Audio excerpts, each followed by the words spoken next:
Sir मेरे हिसाब से सेल्स बहुत टफ टास्क है, इतना इजी नहीं है पैसा कमाना। मैं हर बार कहती हूँ ये बात कि पैसा कमाना आसान नहीं है भाई, मेहनत करनी पड़ती है। सर जब मैंने हिप्पो कॉर्पोरेशन ज्वाइन किया था तो मैं किसी इंडस्ट्री से आई थी जो बोलते हैं इंटरनेशनल कंपनी है, वहां पर हम लोग थे। और जब मैंने हिप्पो का हाथ थामा तब मैंने सुमित सर से एक ही बात की थी, सर आप छोड़ने वाली नहीं हूँ, ये लास्ट है। और मैंने मतलब आज मैं 55 साल की हूँ, आज से 3 साल पहले मैंने इस कंपनी को ज्वाइन किया था।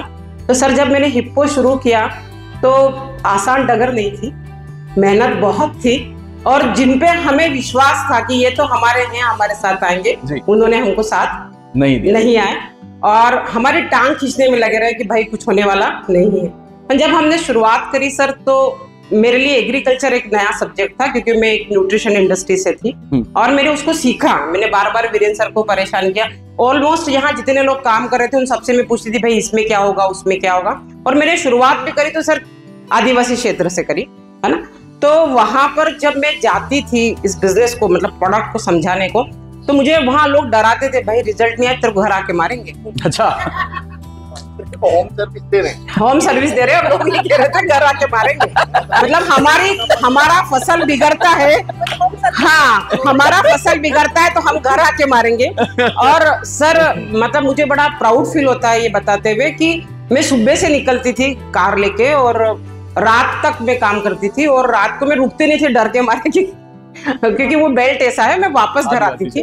और मैं कितनी बार वीरेंद्र सर को लेके गया, छोटे छोटे फालियों जैसे ये बता रही थी, अपने फालियों में जाके मीटिंग्स करी और मैंने वहां रिजल्ट्स दिए। और सच में मतलब शायद मतलब ये इतिहास जानता है हिप्पो का कि मेरे जब से आई शायद 3 महीने 4 महीने बाद मैं टॉप 5 में आ गई। बिल्कुल। तो वो जो कठिन परिश्रम था, जो मेहनत थी, मतलब एक बार तो ऐसा हुआ सर कि हम और वीरेंद्र सर निकले, हम ऑलरेडी लेट थे, मेरी गाड़ी का एक्सीडेंट हुआ और बहुत जबरदस्त एक्सीडेंट था। हमने आपको फोन किया और हमने मानवता के नाते उस व्यक्ति को उठाया और हमने मतलब मेरे को अभी हाथ पैर कांप रहे ये सब बताते हुए, और हमने उसको एडमिट किया। और दूसरे दिन फिर हम आपकी गाड़ी लेके कि भी मेरी गाड़ी का तो एक्सीडेंट हो गया, क्योंकि हमने कमिट किया था कि वो लोग बोले हमारे तो लोग थालिए में बैठे आपका रास्ता देख रहे हैं। हम दूसरे दिन मीटिंग के लिए गए। तो दोस्तों मैं एक ही बात हमेशा कहती हूँ कि मेहनत है सेल्स में, सेल्स में मेहनत है भाई, पर मेहनत है तो रिजल्ट है।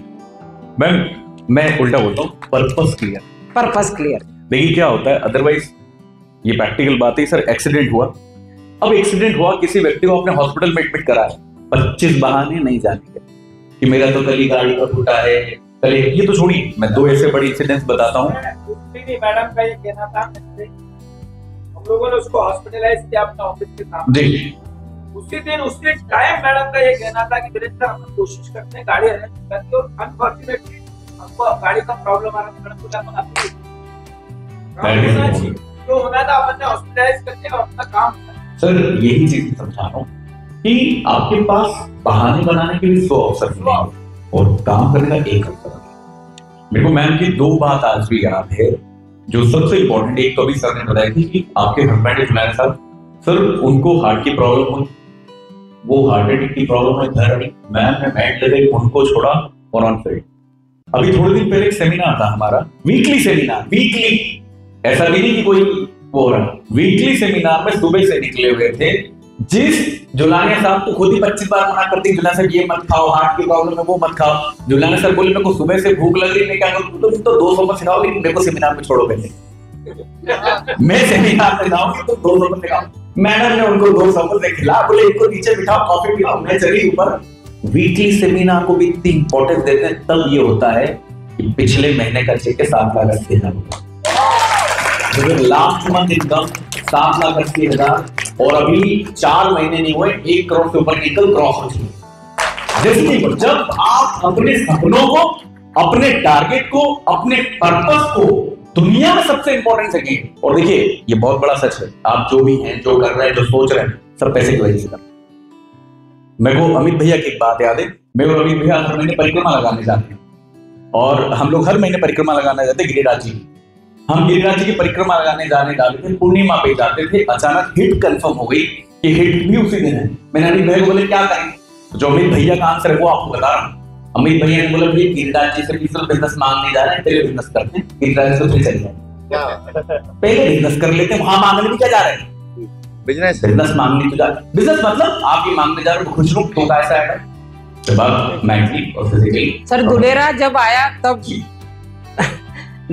आया तब भी हमने सोचा यार बहुत दूर है, क्योंकि मेरे दिमाग में से एक कल्पना बैठी हुई थी। मैंने कल महाराष्ट्र वालों को भी ये बताया कि जब दुलेरा आया तो बहुत दूर था। मुझे ऐसा लगा मेरे मन से कि दुलेरा बहुत दूर है यार, अपन नहीं करेंगे। मैंने सोनिया का हाथ पकड़ा, मैंने कहा सोनिया अपन तो यही करेंगे खाद का काम, दुलेरा नहीं जाएंगे। आपके सारे लीडर्स दुलेरा के लिए गए, हम दोनों नहीं गए।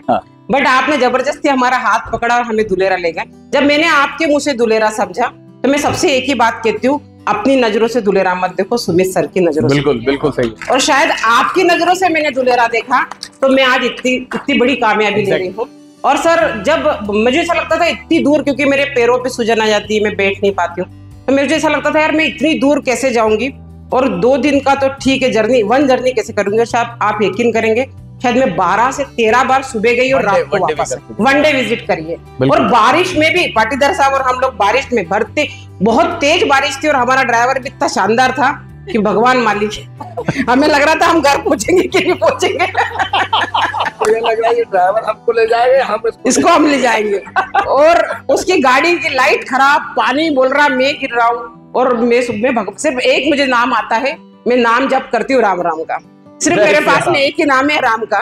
बस मैं सिर्फ उसको जपती रहती हूँ बैठ के। और हमने उस दिन भी वो सफर किया और आज नरेंद्र पाटीदार सर एक अच्छे शानदार लीडर मेरे साथ में वर्क कर रहे हैं। Thank you. जब हम बड़ा पैसा कमाने के दिमाग में सोच रहे हैं तो इन परिस्थितियों को भी तैयार नहीं। ये परिस्थितियां रोज नहीं आई, लेकिन इन परिस्थितियों से